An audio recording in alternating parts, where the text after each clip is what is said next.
10 juin 2024, le groupe de la Banque africaine de développement BAD a publié une étude marquante sur les parités de pouvoir d'achat PPA à l'échelle africaine, mettant en évidence les performances économiques des pays du continent. À la surprise de certains, mais dans la continuité des tendances récentes, l'Algérie s'est affirmée comme l'une des principales économies africaines en termes de PPA, devançant non seulement ses voisins immédiats, la Tunisie et le Maroc, mais s'imposant également comme le quatrième plus grand PIB PPA d'Afrique, derrière l'Égypte, le Nigeria et l'Afrique du Sud. Une performance économique solide, l'Algérie surclasse le Maroc.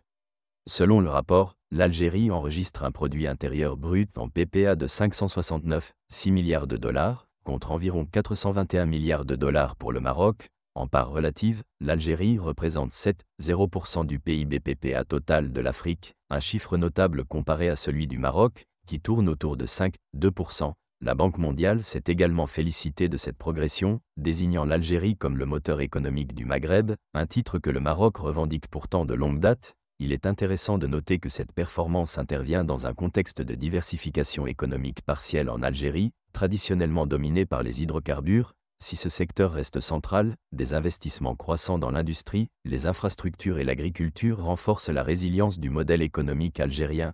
PIB par habitant, des trajectoires contrastées. Sur le plan du PIB par habitant en PPA, l'Algérie affiche également de solides résultats, avec 12 893 $, contre environ 9 000 $ pour le Maroc, selon les données disponibles. Ce différentiel témoigne d'un pouvoir d'achat plus important pour les Algériens, bien que le pays reste confronté à des défis liés à la répartition équitable de la richesse et à la création d'emplois stables. Commerce extérieur, l'Algérie s'appuie sur l'énergie, le Maroc sur l'exportation industrielle. Les profils commerciaux des deux pays reflètent des stratégies très différentes. L'Algérie reste un exportateur majeur d'hydrocarbures, qui représente environ 90% de ses exportations. En 2023, ses recettes d'exportation ont dépassé les 60 milliards de dollars, notamment grâce à la hausse des prix du gaz naturel. Le pays est un fournisseur énergétique stratégique pour l'Europe, notamment l'Italie et l'Espagne, ce qui lui confère un rôle géopolitique accru. Le Maroc, en revanche, a misé sur la diversification industrielle. L'exportation de voitures, de composants électroniques, de produits agricoles et de textiles constitue l'essentiel de ses revenus extérieurs. En 2023, le Maroc a enregistré environ 42 milliards de dollars d'exportation, avec une balance commerciale structurellement déficitaire, mais partiellement compensée par les transferts des MRE marocains résidant à l'étranger et le tourisme. Tourisme, un domaine où le Maroc garde une avance historique. Sur le plan touristique, le Maroc surpasse clairement l'Algérie, tant en infrastructure qu'en nombre de visiteurs. En 2023, le Maroc a accueilli plus de 14 millions de touristes internationaux, générant des revenus dépassant 10 milliards de dollars. Des villes comme Marrakech, Fès, Casablanca et Essaouira jouissent d'une réputation mondiale, soutenue par une stratégie de communication internationale et une stabilité politique relative. L'Algérie, malgré son potentiel naturel et culturel considérable, du désert du Sahara aux sites archéologiques romains de Timgad, ne parvient pas à convertir ses atouts en retombées économiques significatives. Le pays n'a attiré qu'environ 3 millions de visiteurs en 2023, dont une majorité de membres de la diaspora algérienne. Le manque d'infrastructures hôtelières, les difficultés administratives, visas, logistiques, ainsi qu'un climat sécuritaire encore fragile freinent le développement de ce secteur. Chômage, deux pays, des défis similaires. Le taux de chômage demeure un problème pour les deux pays. En 2024, l'Algérie affiche un taux officiel de 11,3%, mais ce chiffre grimpe à plus de 25% chez les jeunes diplômés. Le Maroc n'est pas en meilleure posture, avec un taux global d'environ 12,9%, touchant également de plein fouet les jeunes urbains et les femmes. Ces données révèlent un problème structurel partagé, une croissance économique qui ne crée pas suffisamment d'emplois de qualité, notamment dans les secteurs innovants ou à haute valeur ajoutée. Agriculture, Algérie et Maroc à front renversé. Le Maroc possède une agriculture plus structurée et orientée vers l'exportation.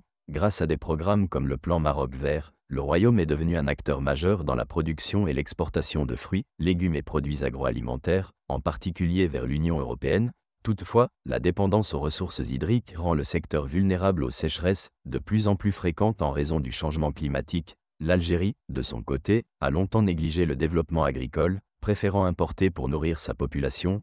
Toutefois, depuis quelques années, le gouvernement algérien investit massivement dans l'agriculture saharienne et les cultures stratégiques comme le blé ou les dattes. Le pays dispose de vastes surfaces agricoles inexploitées, ce qui lui offre un potentiel de croissance important, à condition d'investir dans la modernisation des équipements, l'irrigation et la formation des agriculteurs. Investissement et infrastructures, des modèles divergents. Le classement de la BAD montre que l'Algérie se place en 3e position en Afrique en matière de dépenses d'investissement, derrière le Nigeria et l'Égypte. Ce dynamisme se traduit par des projets d'envergure ports en eau profonde, réseaux ferroviaires, centrales électriques et complexes industriels. Le plan de relance économique algérien 2020 à 2024 mise sur les partenariats publics-privés pour combler le retard dans certaines infrastructures clés. Le Maroc a quant à lui opté pour une stratégie tournée vers l'attractivité des investissements étrangers, avec la création de zones franches comme Tanger Med, une fiscalité avantageuse et un climat des affaires relativement stable. Cette stratégie a porté ses fruits, notamment dans l'industrie automobile et aéronautique, où des groupes comme Renault ou Boeing sont présents. Géopolitique économique, une influence croissante de l'Algérie. Le renforcement du poids économique de l'Algérie s'accompagne d'un regain d'influence diplomatique, en particulier en Afrique et dans la région euroméditerranéenne. L'Algérie a récemment accueilli plusieurs sommets africains, et sa politique de non-alignement en fait un partenaire respecté. Le Maroc, qui avait jusqu'ici bénéficié d'une image de partenaire fiable en Afrique de l'Ouest, se heurte à certaines tensions diplomatiques, notamment avec l'Algérie, ce qui freine les projets d'intégration régionale comme l'Union du Maghreb arabe UMA. Conclusion 2 Trajectoire, une rivalité durable. L'analyse des données récentes confirme que l'Algérie devance aujourd'hui le Maroc sur plusieurs plans économiques majeurs, PIB en PPA, investissement, PIB par habitant, et désormais en termes d'influence régionale. Toutefois, le Maroc conserve des avantages sectoriels importants, notamment dans le tourisme, les exportations manufacturières et l'agriculture moderne. Les deux pays, malgré leurs divergences politiques et diplomatiques, sont confrontés à des défis communs: chômage élevé, vulnérabilité climatique, nécessité de diversification économique et réformes structurelles urgentes. Dans un monde en mutation, la stabilité économique et sociale passera nécessairement par une meilleure coopération régionale, malgré les tensions actuelles. Tant que les frontières resteront fermées et les investissements mutuels limités, ni l'Algérie ni le Maroc ne pourront pleinement exploiter le potentiel économique du Maghreb.